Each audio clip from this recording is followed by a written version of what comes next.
नमस्कार मित्रों, टीएस की बात में आपका स्वागत है। मैं हूं त्रिवेणी सिंह। लंपी त्वचा रोग पशुओं में फैल चुका है। इसके चपेट में गुजरात, राजस्थान, पंजाब, हरियाणा, उत्तराखंड, हिमाचल प्रदेश, यूपी आ चुका है। केंद्रीय मंत्री परसोत्तम रूपाला के अनुसार यह बीमारी गुजरात में कंट्रोल हो चुकी है, लेकिन जो आंकड़े हैं वो चौंकाने वाले हैं। आज तक के आंकड़े के अनुसार अब तक 55,000 पशु मर चुके हैं, जबकि द हिंदू अखबार के अनुसार यह आंकड़ा 58,000 को पार कर चुका है।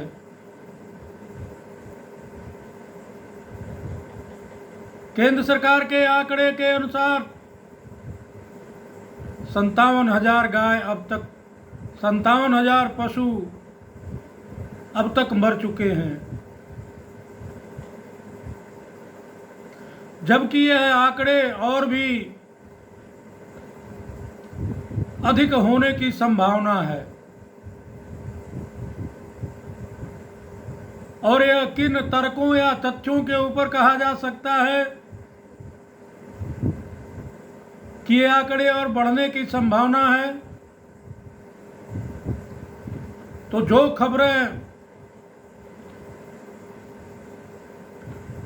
राजस्थान से आ रही हैं, जो इंडिया टीवी ने ग्राउंड रिपोर्ट दिखाया है,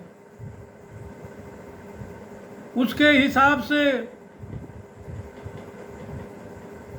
राजस्थान में कुव्यवस्था के होने के वजह से गायों की बड़ी संख्या में मरने की संभावना व्यक्त की जा रही है। ये बीमारी क्या है? लंपी त्वचा रोग की बीमारी है।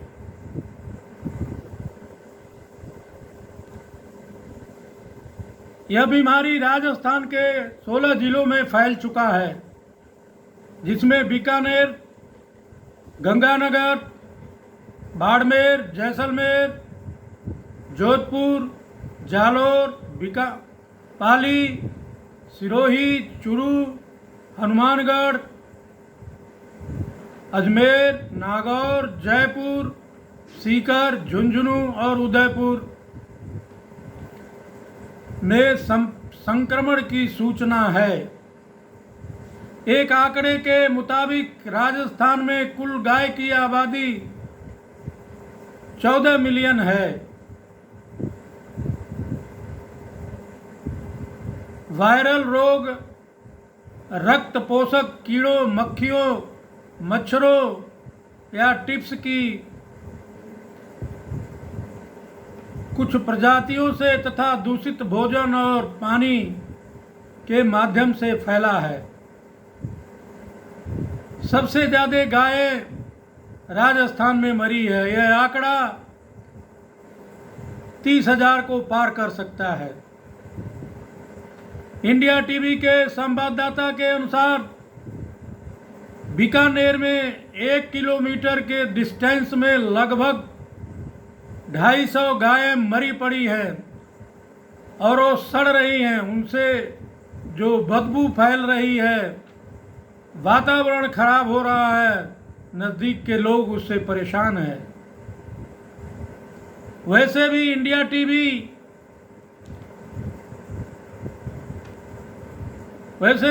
टीवी जो खबरें दिखा रहा है, उससे स्थिति बहुत दयनीय दिख रही है, बहुत ही भयावह स्थिति दिख रही है। मरे पशुओं को खुले में नहीं छोड़ना चाहिए, जबकि राजस्थान सरकार ने यही काम किया है। खुले में हजारों की संख्या में पशुओं को खुले में सड़ रहे हैं, उनकी बदबू आ रही है। उसके नज़दीक के कॉलोनी के लोग, शहर के लोग उस बदबू से परेशान हैं। राजस्थान सरकार को उनको जेसीबी से खड्डा खुदवा करके उसमें दबवा देना चाहिए। संक्रमित गायों और भैंसों का दूध पीना नहीं चाहिए, इससे मानव शरीर में भी फैलने की संभावना है, इससे बचना चाहिए। इसलिए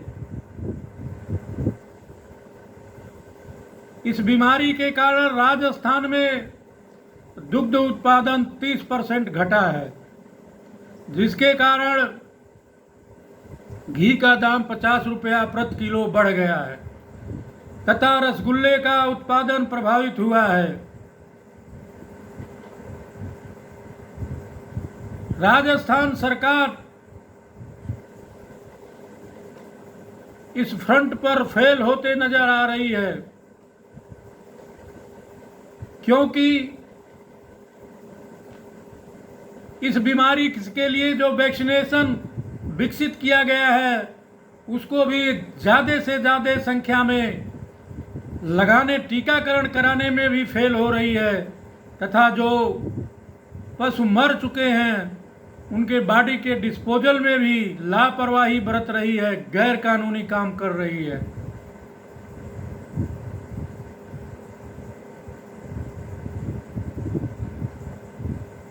इस बीमारी को प्रभावी ढंग से कंट्रोल नहीं कर पा रही है। इस काम को युद्ध स्तर पर करना चाहिए ताकि ये बीमारी और अधिक अपना पांव न फैला सके। इस तरह से संक्रमण पर रोक लग सके। जब कोरोना का संक्रमण फैल रहा था तो कांग्रेस व्यक्तिगत तौर पर पीएम मोदी पर हमले कर रही थी कि स्थिति को कंट्रोल नहीं कर पा रहे हैं, नहीं कर पाए। लेकिन वर्तमान स्थिति में राजस्थान सरकार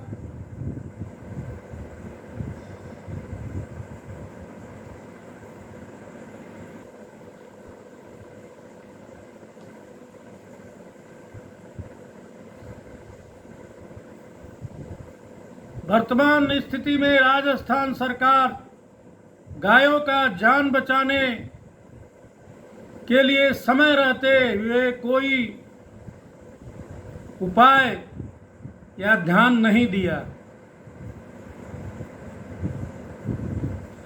जिससे ज़्यादा से ज़्यादा पशुओं की जमीन के अंदर दफना भी नहीं पा रही है।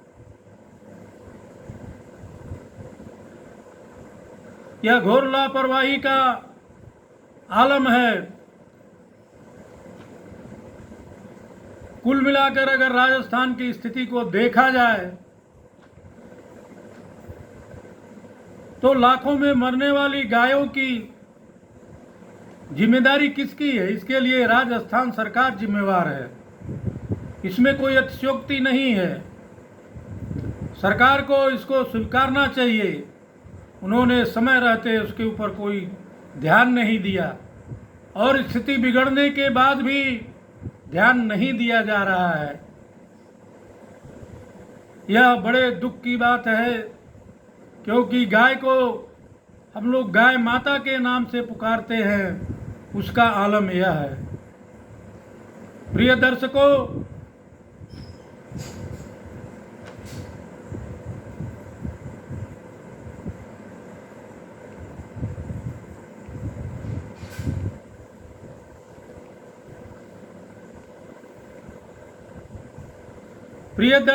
अगर आप हमारे चैनल पर नए हैं या अभी तक सब्सक्राइब नहीं किए हैं तो हमारे चैनल को सब्सक्राइब करें